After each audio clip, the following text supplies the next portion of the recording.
محمد فضل ربانی زاہدی دامت برکاتہ العالیہ، اور اس سے پہلے حضرت قاضی احسان احمد صاحب تھا، جس خوبصورتی کے ساتھ اپنے ارشادات عالیہ سے نوازا، اس میں تقائب بھی تھے اور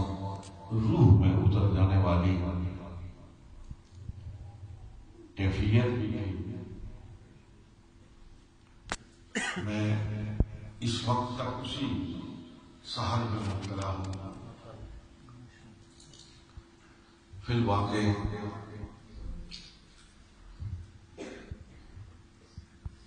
ہم دو خطابات میں ایک واحد آفری کیفیت سے دو چار یہ ہے۔ میں شکر گزار ہوں حضرت پیر صاحب کا اور اپنے انتہائی عزیز عزیز محترم محترم پیر شمس العارفین صاحب کا کہ میری درخواست کو پذیرائی بخشی اور ہمیشہ کی طرح اپنی مہربانی سے سرفراز فرمایا۔ جس طرح آپ نے دعائیہ کلمات ارشاد فرمائے اور نینی شریف اور بگاڑ شریف کے تعلق کا اظہار فرمایا، میں ایک مرتبہ پھر اس پر آمین کہتا ہوں۔ اللہ رب العالمین اس تعلق کو مستحکم کر فرمائے۔ یہ خود بہت صاحبان علم و تقویٰ ہے اور جن فلک بوس پہاڑوں پر ان کے والد گرامی نے آ کر بسیرا کیا، واقعی اس بلندی سے جو فیضان تقسیم ہونا شروع ہوا، آج دنیا اس پہ شاہد ہے کہ نیری شریف کا فیض شرق و غرب میں، شمال و جنوب میں پھیل رہا ہے اور نور نبوت سے قلوب و اذہان کو مستفید کر رہا ہے۔ میں کوئی تفصیلی گفتگو نہیں کرنا چاہتا، نماز عصر کا وقت ہوا نہیں بلکہ جایا چاہتا ہے۔ میں صرف اختتامی طور پر اس خانقاہ کے خادم کی حیثیت سے اپنے برادران طریقت کی خدمت میں یہ عرض کرنا چاہتا ہوں کہ بہت ہی مشکل ترین دور سے ہم گزر رہے ہیں۔ لوگ معاشی بحران کا رونا رو رہے ہیں اور فی الواقع معاشی طور پر لوگ پریشان حال ہیں، لیکن حضرات معیشت اگر بہت خراب ہو جائے تو پھر جو صاحب فن لوگ ہوتے ہیں وہ کوئی نہ کوئی ایسی تدابیر اور تراکیب اختیار کرتے ہیں کہ اس بیٹھ جانے والی معیشت کو پھر سہارا دے کر کھڑا کر دیتے ہیں۔ لیکن مجھے جس بات کا ہونا ہے اور مجھے جس جانب آپ کو متوجہ کرنا ہے وہ ہماری اخلاقی ذوق-و-حالی ہے، اور حقیقت یہ ہے کہ ہمارے ہر بحران کی جڑ ہماری اخلاقی بدحالی ہے، اور روز بروز ہر آنے والے دن ہم اس اخلاقی پستی کے دلدل میں دھستے چلے جا رہے ہیں۔ معاشی طور پر گرنے والی قوم کو اٹھایا جا سکتا ہے، لیکن اخلاقی طور پر جو قوم گر جائے پھر اس کو اٹھانا ازحد مشکل ہو جاتا ہے۔ اس لیے اس جانب مبذول کروا رہا ہوں کہ اخلاقی پستی سے اٹھانے کے لیے آج کے اس شکست و ریخت کے دور میں بھی، اس ٹوٹے پھوٹے دور میں اور خانقاہی طور پر بھی، زمین زبو حالی کے دور میں بھی، اگر اس معاشرے کی کوئی پناہ گاہ ہے تو وہ خانقاہ ہے۔ یہیں سے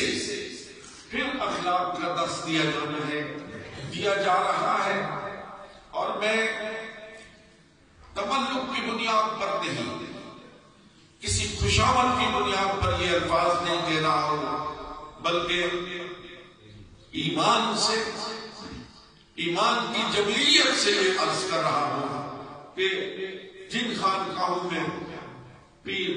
فضل ربانی جیسے درویش بیٹھے ہوئے ہیں،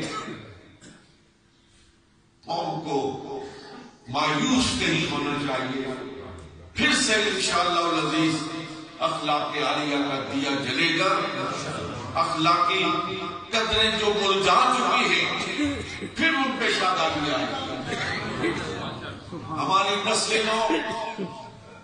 ہمارے یہ نونہال جن کی پستی کا ہم رونا رو رہے ہیں، یہی انشاءاللہ العزیز ہمارا کل کا درخشاں مستقبل ہوگا۔ اقبال نے کہا تھا،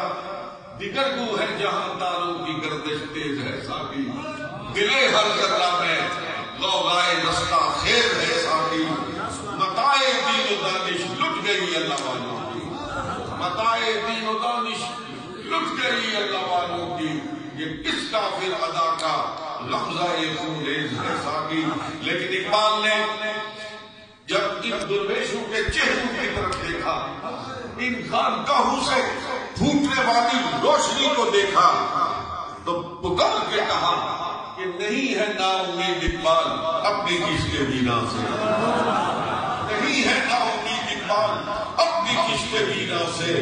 ذرا نم ہو تو یہ مٹی بڑی کر رہے ہیں۔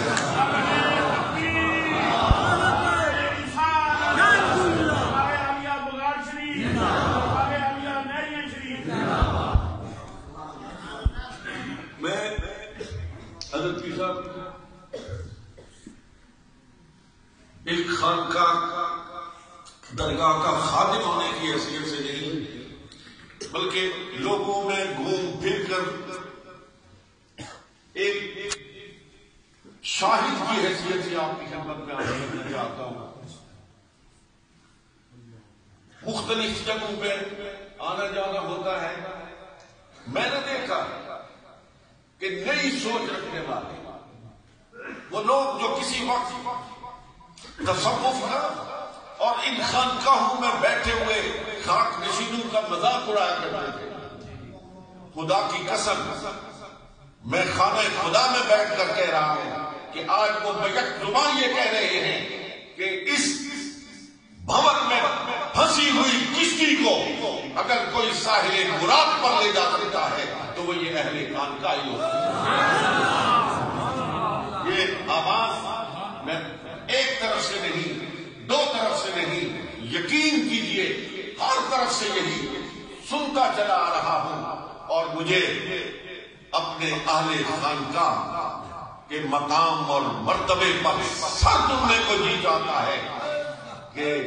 پھر سے اہل ثروت،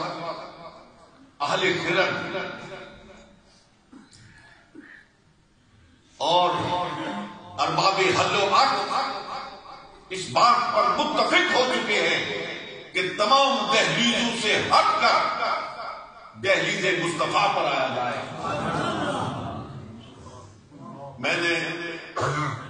چند روز پہلے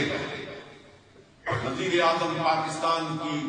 زبان سے بھی سنا تو یقین کیجئے میرا دل فرط عشق رسول سے جھوم اٹھا۔ انہوں نے کہا کہ میں شرق و غرب کو دیکھنے کے بعد اس نتیجے پر پہنچا ہوں کہ اگر امت مسلمہ اور بالخصوص پاکستان کے مستقبل کی بقا کی ضمانت ہے تو وہ صرف اور صرف حب رسول ہے.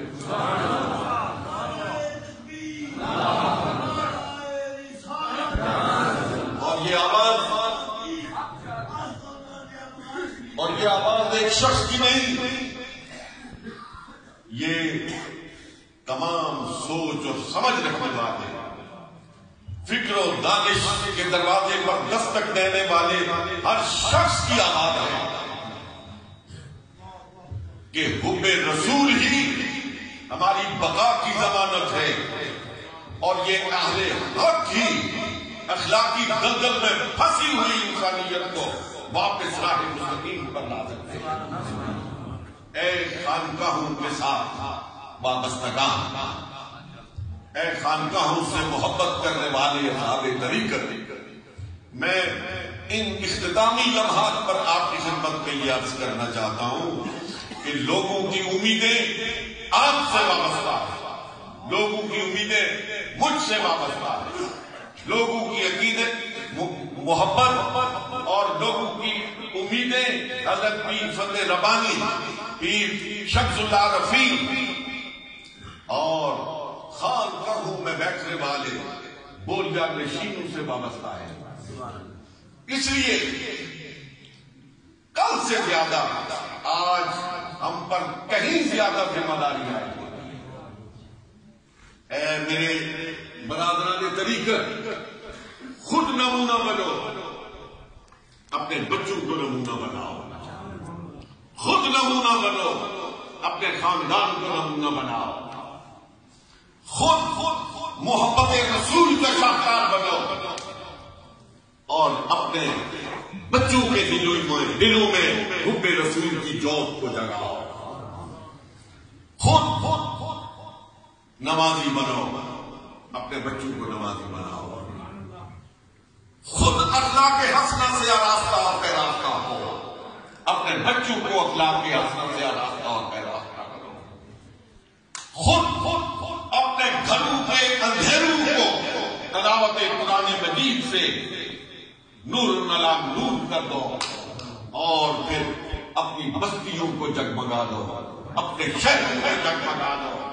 خدا کی قسم ان کمکموں سے اور ان روشنیوں سے تمہارے گھروں کی تاریکی دور نہیں ہوگی. ان روشنیوں سے تمہارے شہروں، تمہارے بازاروں میں پھیلی ہوئی گندگی کی تاریکی کو دور نہیں کیا جا سکتا ہے. اگر حقیقی طور پر اجالا چاہتے ہو اور واقعتاً اپنے گھروں میں روشنی چاہتے ہو تو نماز فجر کے بعد تمہارے گھروں سے قرآن کی آواز آئے. تم میں سے کسی کی نماز فجر قضا نہیں ہونی چاہیے. خود مسجدوں کا رخ کرو اور اپنے بچوں کو انگلی پکڑ کر مسجدوں کا راستہ دکھاؤ. میں تمہیں یقین دلاتا ہوں کہ جس دن ہم نے محبت رسول میں ڈوب کر اللہ رب العالمین کے خوف کی دولت سے مالا مال ہو کر اپنے لیے راستے کا انتخاب کر لیا، منزلیں آگے بڑھ کے آپ کے اور میرے قدم چلے. مجھے معلوم ہے کہ آج باپ بیٹے سے ناراض ہے، بیٹا باپ سے ناراض ہے. طلاق کا تناسب بڑھتا چلا جا رہا ہے. ہر روز ہر بستی میں نہیں، ایک چھوٹے چھوٹے محلے میں کئی طرح کے واقع ہوتی ہیں. بیوی اور خاوند کا احترام ختم ہو چکا ہے. بڑے اور چھوٹے میں جو ادب اور احترام کے رشتے تھے وہ آہستہ آہستہ دم توڑ رہے ہیں. وہ اقبال نے شکوہ میں کہا تھا، جواب شکوہ میں اللہ رب العالمین کی زبان بن کے کہ تم کیوں رو رہے ہو؟ وجہ کیا ہے؟ اقبال کہتا ہے واعظ قوم کی وہ پختہ خیالی نہ رہی، واعظ قوم کی وہ پختہ خیالی نہ رہی، بلکہ طبی نہ رہی، شعلہ مقالی نہ رہی، فلسفہ رہ گیا تلقین غزالی نہ رہی، رہ گئی رسم ادا روح بلالی نہ رہی، اور مسجدیں مرثیہ خواں ہیں کہ نمازی نہ رہی،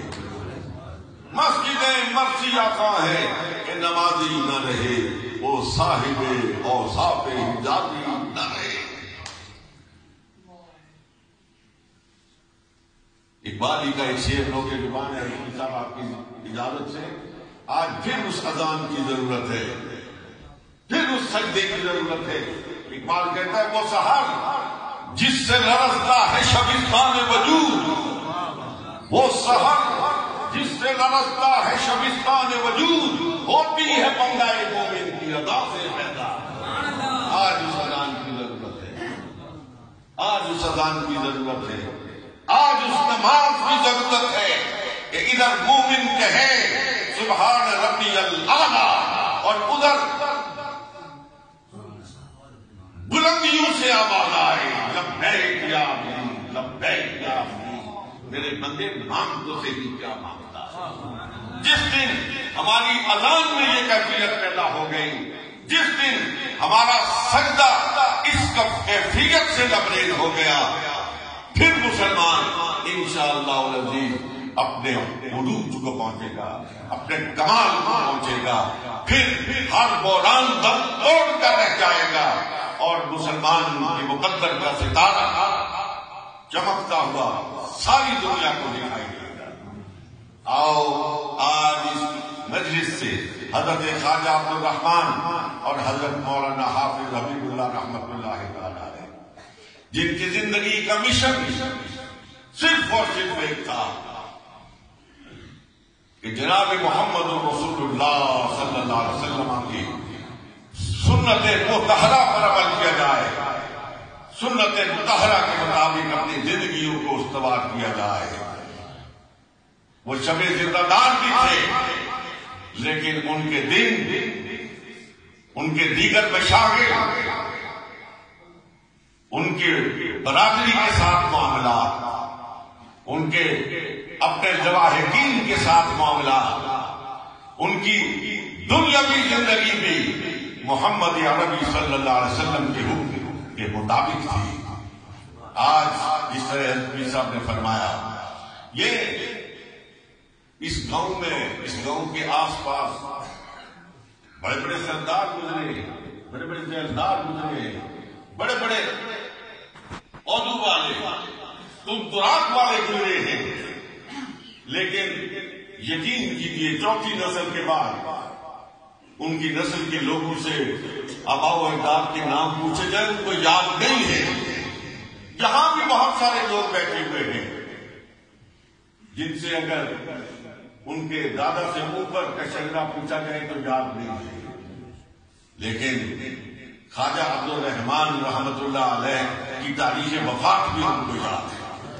حضرت مولانا حافظ حبیب اللہ رحمت اللہ تعالی علیہ کی تاریخ وفات بھی ان کو یاد ہے، حضرت مولانا محمد ہاشم رحمت اللہ علیہ کی تاریخ وفات، حضرت خواجہ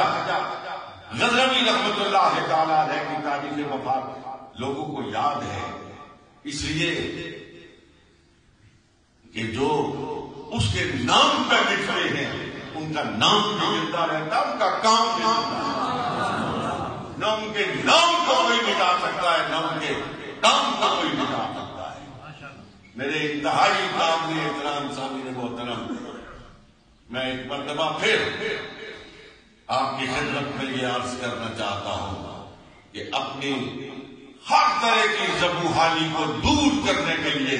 دامن مصطفیٰ سے وابستہ ہو جائیے اور اپنے مشائخ کرام کی زندگیوں کو اپنے لیے مشعل راہ بنائیے۔ صرف ان کو یاد کر لینا ہی کافی نہیں، ان کی زندگیوں سے سبق حاصل کرنا چاہیے، ان سے محبت بھی کیجیے اور ان کی زندگیوں کو سامنے رکھ کر اپنی زندگیوں کا لائق عمل مرتب کیجیے۔ پھر دیکھیے اللہ رب العالمین کی رحمت کی چادر میرے اور آپ کے ساتھ پر کس طریقے سے گل ہوتی ہے. تمام حضرات سے درخواست ہے کہ ایک مرتبہ